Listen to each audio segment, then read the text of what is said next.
So this is lesson 4, modeling exponential functions. We're just going to go over a couple of different ways to model exponential functions using the exponential equation. So as warm-up, just a reminder, we have our exponential equation here. Okay, A is our initial amount.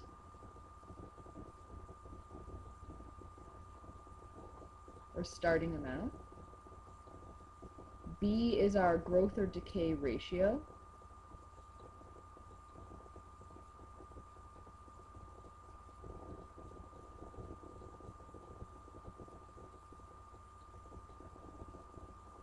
And X is our number of growth periods or decay periods. So X is usually in time.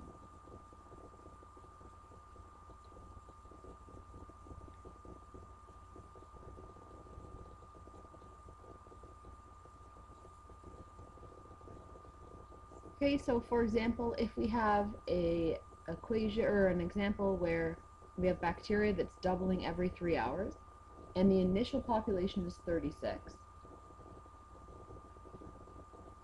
We want to fill in the table of values for 12 hours. So after the first 3 hours, it's going to double.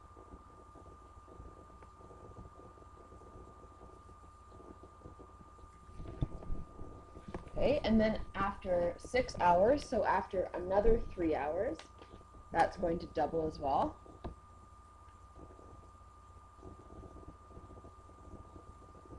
And then after 9 hours, so another 3-hour period, it would double. And then after 12 hours, which is another 3-hour period, it would double again.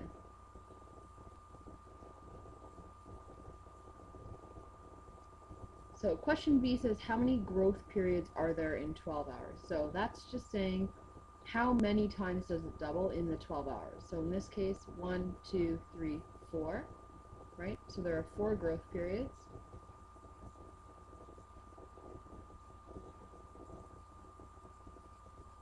Okay, and another way to find that would be to take the total number of time, 12, and divide it by how often it doubles.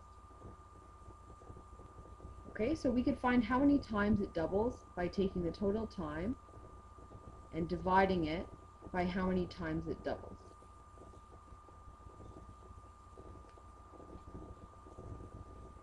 This is known as doubling time, right? So when we're talking about doubling time, we're talking about how long it takes for a sample to be increased by 100%. Okay, or another way of saying it is how long it takes something to double. So for the last example, the doubling time for the bacteria was 3 hours. Okay, so doubling time is always in time. It could be days, hours, weeks, months, years. When we're using a doubling time question, this is our general equation. Okay, you'll notice it looks exactly like our exponential equation. The only difference is that our base is always 2. Okay, so P0, P0, right here, is the initial population. 2 is our base because it's always doubling, because this is only for doubling time questions. And instead of having our variable as just an x at the top here, we have our fraction, which we looked at in the example in the warm-up. So we have our time divided by our doubling time.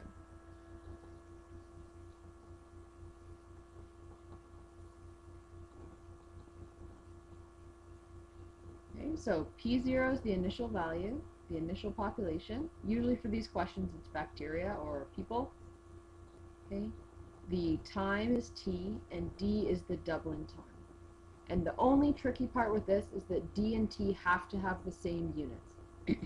So if the doubling time is given in years, your time also has to be in years. If your doubling time is given in months, your time also has to be in months.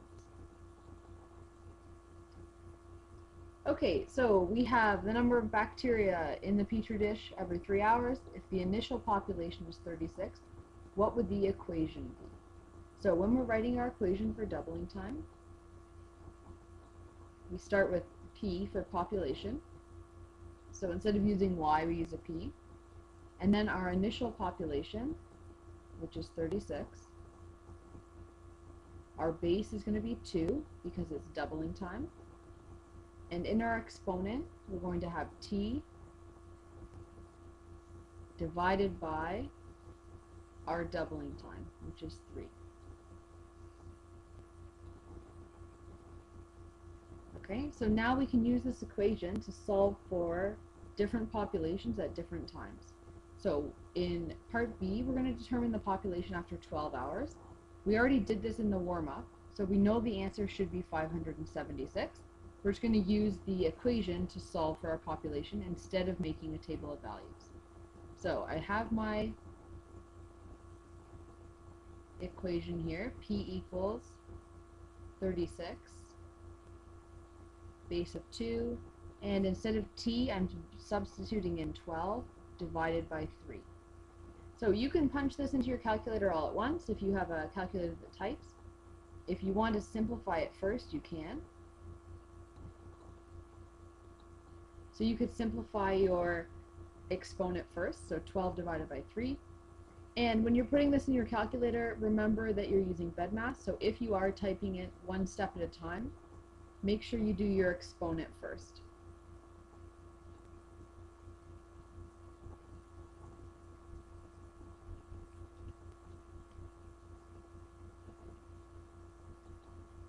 Okay, perfect. So 576 is our answer, just like in our example in the warm-up. Okay, so if you can punch in 36 bracket 2 bracket exponent 12 divided by 3 and get 576, perfect. You can do it in one shot. You'll probably have to put the fraction and the exponent into extra brackets.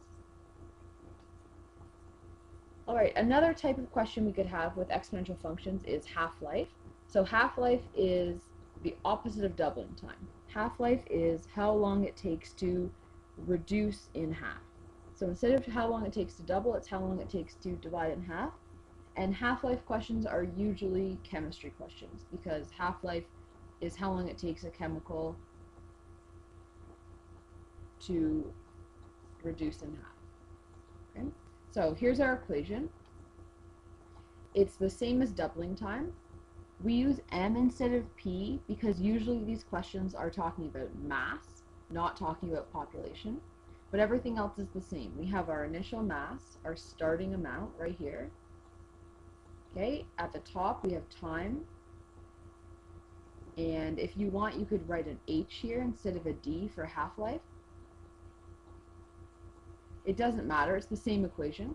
Okay, the number one important thing though is that the base of our exponent is half instead of double. Okay, so instead of having a 2, we have a half. Otherwise, it's the same equation. So here's an example of the type of question you might get with half-life. So we have the half-life of carbon-14. This number here, 14, just tells us the isotope of carbon. So all this is telling us is how this relates to the periodic table. So this 14 goes with the word carbon. It has nothing to do with the question. Okay, that 14 shouldn't appear anywhere in your equation.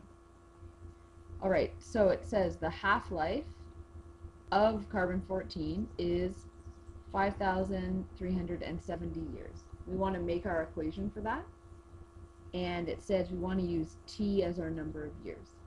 Okay, so we have our equation m for our mass, our initial mass. Okay, they don't give us an exact value, so we use m naught, and with a 0 as our subscript, so our starting mass. Then our base is 1/2 because it's half-life. And in our exponent, we're going to have t and 5,370. Okay, so there's our equation for the half-life of carbon-14. In part B, we want to find the percentage of the original carbon-14 that we would expect after 2,500 years. So what we want to do is find what percentage of the original amount would be left. So if we're starting with 100%, how much of that percent would be left?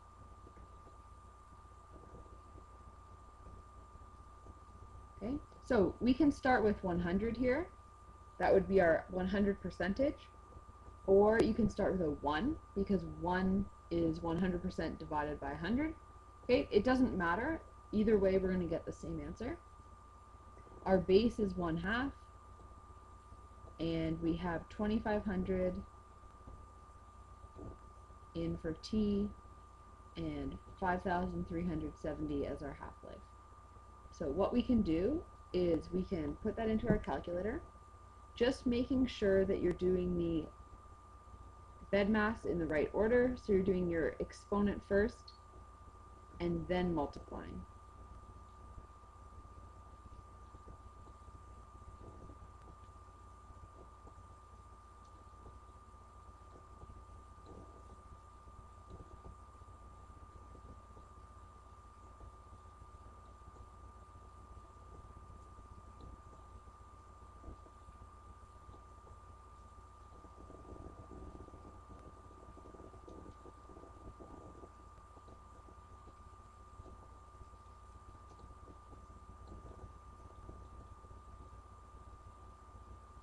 Okay, so when you put this in your calculator, you should be getting 72 as your answer, which means 72% of the original is remaining.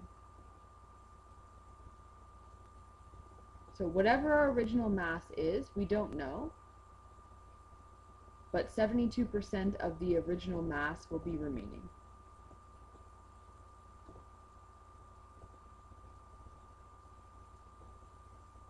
Okay, and in class we'll do another example using a different type of question.